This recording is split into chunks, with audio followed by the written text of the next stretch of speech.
I remember the exact moment the air shifted in my daughter-in-law's dining room. The scent of roasted turkey and sage stuffing filled the space, mixed with the vanilla candles she'd placed on every surface.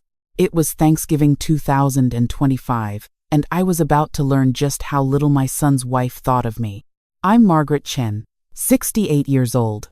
For the past 5 years, since I retired from my job as a librarian at the Cincinnati Public Library, people have looked at me and seen exactly what they expected to see. An elderly woman living alone in a modest apartment, taking the bus to the grocery store, wearing the same practical shoes year after year. My son Michael sends me money every month. I don't need it, but I accept it, because it makes him feel like a good son. And maybe that's where I made my first mistake. The dining table was set for 12 people. Michael and his wife Jessica had invited her parents, her sister's family, and what they called a few friends. I arrived at 3 o'clock, just as Jessica had instructed, carrying my homemade pumpkin pie in the same Pyrex dish I'd been using for 30 years. Jessica opened the door wearing a cream-colored dress that probably cost more than my monthly rent. Her smile was bright and sharp, like polished glass. "Margaret, you made it." She took the pie from my hands, her eyes flicking over it quickly. "Oh, you didn't have to go through all that trouble. Store-bought would have been so much easier at your age." At my age, I smiled and said nothing. The house was beautiful, I'll give her that. Michael had done well for himself as an architect, and Jessica made sure everyone knew it. Her Instagram followers certainly did. She'd built a career as a lifestyle influencer, sharing every detail of their lives with 300,000 strangers. I took my seat at the far end of the table, between Jessica's father and a couple I'd never met. Michael was at the other end, his face already showing the strain of hosting. My granddaughter Emma, 8 years old with my late husband's dark eyes, waved at me from across the table. I winked at her. The meal began normally enough. Jessica had hired a catering company, though she kept referring to everything as my recipe when people complimented the food. I ate quietly, listening to the conversations swirling around me. Jessica's sister talked about her upcoming vacation to Bali. Her friends discussed their holiday shopping plans. No one asked me anything. Then, halfway through the main course, Jessica stood up. She tapped her wine glass with a fork, and the table fell silent. "I'm so glad everyone could be here today," she began, her voice carrying that performative warmth she used in her videos. "Family is everything. And that's actually why I wanted to talk about something important." I felt a prickle of awareness. Michael's eyes darted to me, then away. As many of you know, Michael's mom has been living alone since she retired 5 years ago. Jessica smiled at me, and I saw something calculating behind it. She's 68 now, and we've been growing more and more concerned about her safety. The table had gone very quiet. Everyone was looking at me now. "Living alone at that age can be dangerous," Jessica continued. "What if she falls? What if there's a medical emergency and no one is there to help?" Michael and I have been losing sleep over this. I set down my fork carefully. Michael still wouldn't meet my eyes. "So we've done some research, and we found the most wonderful solution." Jessica pulled out her phone, tapping at the screen. "Meadowview Gardens. It's an assisted living facility right here in Cincinnati. They have 24-hour care, activities, a beautiful dining room. It's perfect for someone at mom's stage of life. Stage of life, as if I were a terminal patient. It's only $3,000 a month," Jessica said, as if this were a bargain. "And Michael and I have talked about it. We're willing to help cover the cost. But Mom, you'll need to sell your condo. Downsize. You don't need all that space anyway, right? Just you in that 2-bedroom apartment." Her mother nodded along. "It's so generous of you both to take this on." I took a sip of water. My hands were steady. "That's very thoughtful of you, Jessica." She blinked, clearly expecting more resistance. "Oh, well, I'm so glad you understand. I was worried you might be resistant to change." You know how older people can be. Older people. I smiled and said nothing. But Jessica wasn't finished. She pulled out her phone again, swiping through photos. Actually, Mom, there's something else we need to address. These are pictures I took last time I visited your apartment. She passed her phone to her sister first, who looked at the screen and made a sympathetic noise. The phone made its way around the table. When it reached me, I saw photos of my living room, floor-to-ceiling bookshelves, stacks of newspapers on my coffee table, boxes of files in the corner. She's become a hoarder, Jessica said, her voice dropping to a stage whisper everyone could hear. She can't even throw away old newspapers. The apartment is crammed with stuff, books everywhere. It's not safe. I looked at the photos of my books, my collection of first editions, my research materials, my life's treasures, and I looked at my daughter-in-law reducing them to trash. I collect books, I said quietly. I was a librarian for 40 years. I know, Mom, but there's collecting, and then there's this. Jessica gestured at her phone. You have to admit, it's gotten out of hand. Michael finally spoke up. Mom, we're just worried about you. I looked at my son. My boy. The child I'd raised alone after his father died when he was 12. The boy I'd worked 2 jobs to put through college. Never once letting him know how close we came to losing everything. I appreciate your concern, I said. The doorbell rang. Jessica's face lit up. Oh, perfect timing. She practically ran to the door. When she returned, she was followed by a woman in her 50s carrying a leather portfolio. Everyone, this is Sharon Mitchell. She's a senior care consultant. Jessica gestured to the empty chair next to me. Sharon, please, sit down. Sharon did, giving me a professional smile that didn't reach her eyes. Mrs. Chen, it's lovely to meet you. Jessica has told me so much about your situation. My situation? Sharon opened her portfolio, pulling out glossy brochures. Meadowview Gardens really is an exceptional facility. Let me walk you through the amenities. For the next 15 minutes, while everyone else resumed eating, Sharon gave me a sales pitch. The apartments, the activities calendar, the medication management, the emergency call buttons. All the things I supposedly needed because I was 68 and lived alone. Then came the paperwork. Now, if you're ready to move forward, I have some preliminary forms here. Sharon pulled out a stack of documents. Nothing binding, just an application to get the process started. The sooner we submit this, the better chance we have of securing you a spot. She clicked her pen. There's actually a special promotion running through tonight only. Black Friday rates. If we can get your signature today, we can lock in a reduced monthly fee. I looked at the papers. I looked at Sharon, who was smiling at me like I was a child. I looked at Jessica, who was watching with barely concealed triumph. I looked at my son, who was staring at his plate. And I looked at Emma, my granddaughter, who was watching everything with those sharp, intelligent eyes. That's quite a lot of pressure, I said softly. Making a major life decision over Thanksgiving dinner. It's just an application, Mom, Michael said. We can figure out the details later. Your son just wants what's best for you, Sharon said, pushing the papers closer. I picked up my water glass. Set it down. Picked up my napkin. Folded it carefully.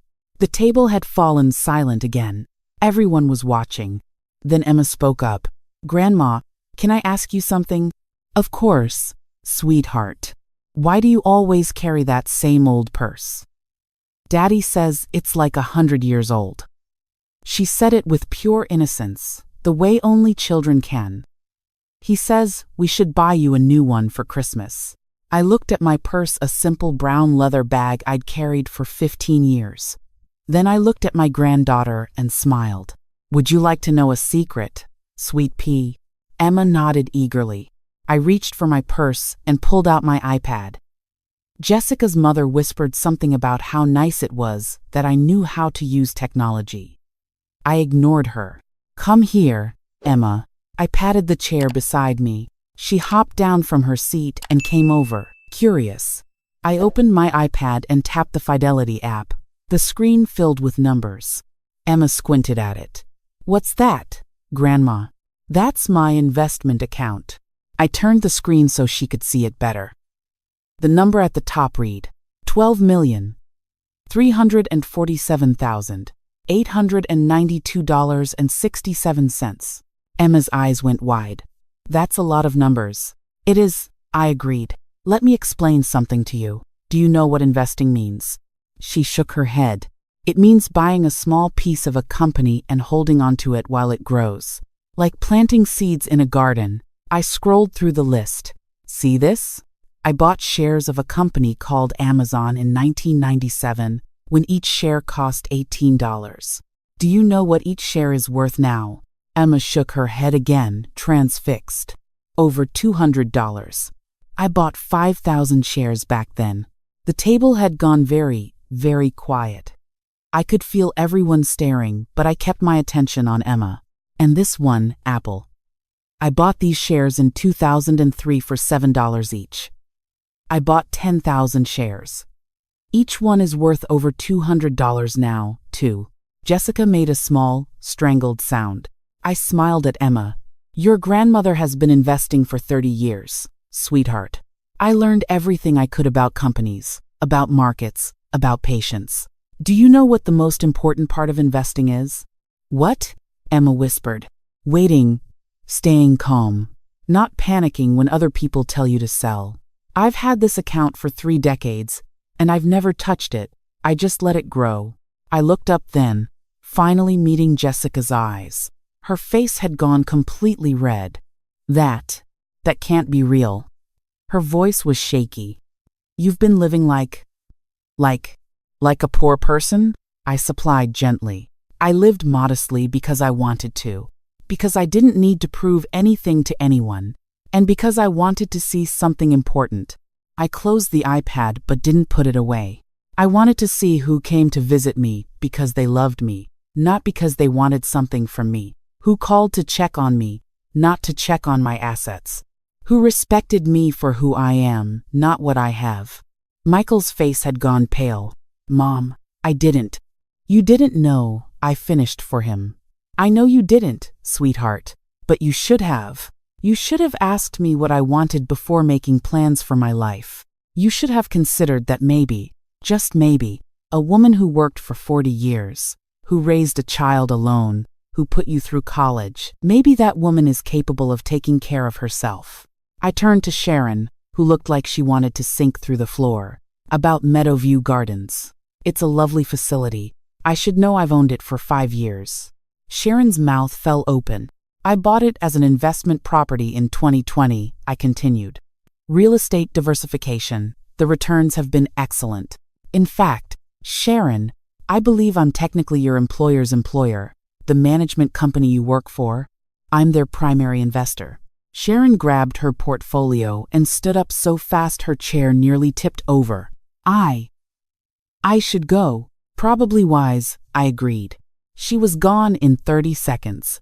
I looked at Jessica, who seemed frozen in place. "You wanted to put me in a facility I own, to sell my condo which I bought outright in 1998. No mortgage to pay for a place where I employ the staff. Do you see the irony? You've been lying to us," Jessica said, her voice rising. "You've been pretending to be poor while you're sitting on millions? That's sick. That's manipulative." "I never lied," I said calmly. "I never said I was poor. You all assumed. You saw an elderly woman who shops at thrift stores and takes the bus, and you wrote your own story about who I must be. But why?" Michael's voice cracked. "Why would you let me send you money every month when you don't need it? That hurt." "I won't pretend it didn't, because you needed to send it, sweetheart. You needed to feel like you were taking care of your mother. I let you have that. Every dollar you've sent me over the past 5 years is in an account in your name. With interest. You'll get it all back." I stood up, tucking my iPad back into my old brown purse. "I'm not angry," I said, looking around the table. "I'm disappointed. Jessica, you took photos of my home without permission. called me a hoarder in front of strangers, tried to pressure me into signing away my autonomy on a holiday meant for gratitude. Michael, you didn't defend me. You didn't ask me what I wanted. You made decisions about my life without including me in the conversation. Emma tugged on my sleeve. Are you leaving, Grandma? I bent down and kissed her forehead. Just for today, sweet pea. You can come visit me any time you want. I'm moving next week, actually. Where? Emma asked. To a penthouse condo downtown. I bought it 3 years ago. It has a huge library and a guest room just for you. I smiled at her. Would you like that? She nodded enthusiastically. I looked at Michael one more time. I love you, son. But you married someone who saw your mother as a problem to be managed, not a person to be respected. That's something you need to think about. Jessica found her voice. You can't just, you're going to cut us off. Over this, I'm not cutting anyone off. I'm setting a boundary. There's a difference. I picked up my purse. When you're ready to have a real conversation, one where you ask instead of tell, where you listen instead of assume you know where to find me. I walked to the door. Emma followed me. Can I really visit? She asked quietly. Every weekend if you want, I promised. We'll read books. I'll teach you about investing. We'll have tea parties. Whatever you'd like. She hugged me tight. I think you're really cool, Grandma. I laughed, surprising myself. Thank you, sweetheart. I think you're really cool too. As I walked to my car, a 10-year-old Honda Civic I'd kept because it ran perfectly well, I heard the explosion of voices from inside the house. Jessica's raised pitch, Michael's lower rumble, the murmur of shocked guests. I didn't look back. The drive home was quiet.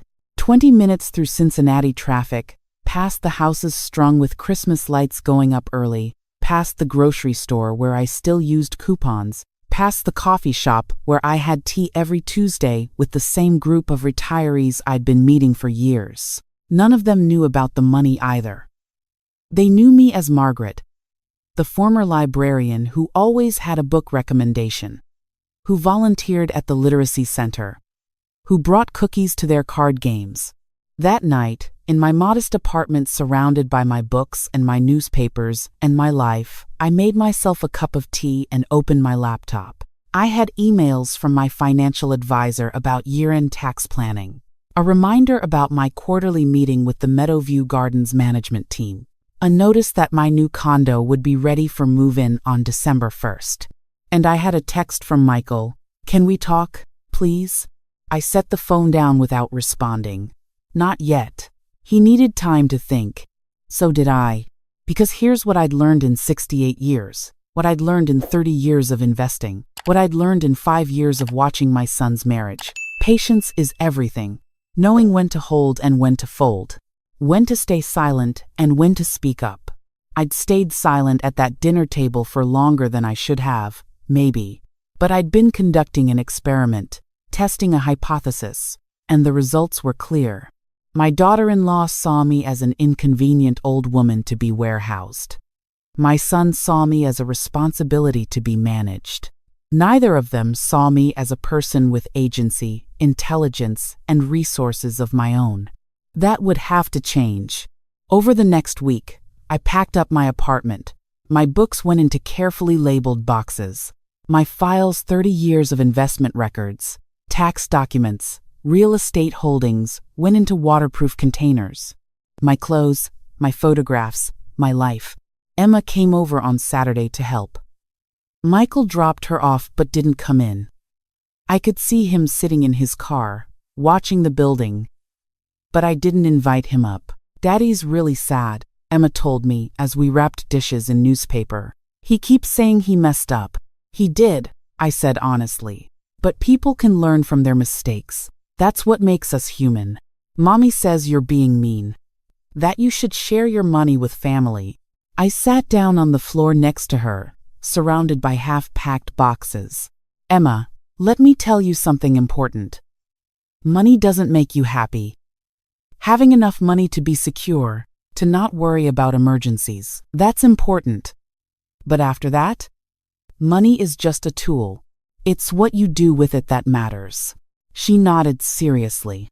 Your mommy wants my money because she thinks it will make her life easier, more fun. But she hasn't earned it. She hasn't worked for it. And if I just gave it to her, what would she learn? That she can take stuff from people? Exactly. I smiled. You're a smart girl. Smarter than most adults I know. What are you going to do with your money, Grandma? I'd been thinking about that a lot. Well, I'm going to live comfortably. I'm going to travel to places I've always wanted to see.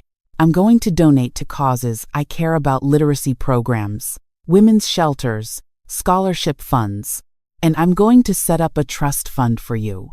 Her eyes widened. For me? For your education, for your future. But you won't get access to it until you're 25. And only if you've learned how to manage money responsibly. I'll teach you, if you want. We'll start with the basics: how to budget, how to save, how to invest. All the things I wish someone had taught me when I was young. I want to learn. She said immediately. Good. Then we have a deal. We shook hands solemnly, there on the floor of my old apartment. On December 1st, I moved into my new place. The penthouse had floor-to-ceiling windows overlooking the Ohio River. 3 bedrooms, a study for my books, a modern kitchen I had no idea how to use. It was beautiful and terrifying, and exactly what I'd been saving for. Emma's room had a window seat perfect for reading. I'd already filled the built-in bookshelves with classics and new releases, everything I thought an 8-year-old might grow into. Michael called me that evening. I answered. Mom. His voice was rough. I'm sorry. I know. I don't have an excuse. Jessica. She's been pushing the assisted living thing for months. I kept telling her you were fine. But she kept showing me statistics about falls and accidents, and I got scared. I thought I was being responsible. You thought you were, I agreed. But you weren't being respectful. There's a difference. I know that now. He paused. She's been different since Thanksgiving. Angry. She keeps saying you humiliated her on purpose. I defended myself. That's different from humiliation. I know. Mom, I know. He sighed. I don't know what to do. That wasn't my problem to solve. He was a 42-year-old man, but he was also my son. Michael, I'm going to say this once. You married a woman who values appearance over substance, who sees people as assets or liabilities, who tried to take away my autonomy without asking what I wanted. Those are her choices. Now you have to make yours. What do you mean? I mean, you need to decide what kind of man you want to be. What kind of father you want to be. Emma is watching and learning. What are you teaching her? Silence on the line. I've set up a trust for Emma's education, I continued. It'll be managed by my financial advisor. Neither you nor Jessica will have access to it. Emma will get it when she's 25, provided she meets certain educational and financial literacy milestones. Mom, you don't have to. I want to. She's my granddaughter. But this is my decision. Made with my money. On my terms. Do you understand? Yes. Good. You're still my son. I still love you, but our relationship has to be based on mutual respect. When you're ready for that, my door is open. I hung up before he could respond. That might sound harsh. Maybe it was. But I'd spent 5 years being who everyone expected me to be: the modest retiree, the grateful mother accepting her son's financial help, the quiet old woman who didn't make waves. I was done with that. Emma started visiting every Saturday. I taught her about compound interest, using chocolate chips and a jar. We read books together, started a book club, just the two of us. I showed her my stock portfolio and explained why I'd chosen each company. She asked the kind of questions 8-year-olds ask, the ones that cut right to the heart of things. Why didn't you tell Daddy you were rich? Because I wanted to see if he loved me for me. Not for my money. Does he? I think so. But he forgot that for a while, got distracted. By mommy? By what mommy represents. Success. Status. The appearance of having everything perfect. She thought about that, her dark eyes serious. I think being real is better than being perfect. Me too, sweet pea. Me too. Christmas came. I sent Michael and Jessica a card with a check, the exact amount Michael had sent me over the past 5 years, plus interest. No note. Just the money. Jessica called me. I didn't answer. She sent me a text. We don't want your charity. I replied, it's not charity. It's what you gave me. Returned, you're welcome. Emma spent Christmas morning with me in my new penthouse. We made pancakes and opened presents books for her, a first edition Steinbeck for me that she'd somehow convinced Michael to buy. We watched the snow fall over the river and read A Christmas Carol together, taking turns with the voices. This is the best Christmas ever, she said, curled up next to me on the couch. And maybe it was, because it was real. No performance for Instagram, no keeping up appearances. Just a grandmother and her granddaughter, choosing to be together. Michael stopped by that afternoon. I'd told him he could, if he wanted. He stood in my new living room, looking around at the space, the river view, the life I'd built without his knowledge. It's beautiful, Mom. Thank you. I'm sorry. For all of it. For not seeing you.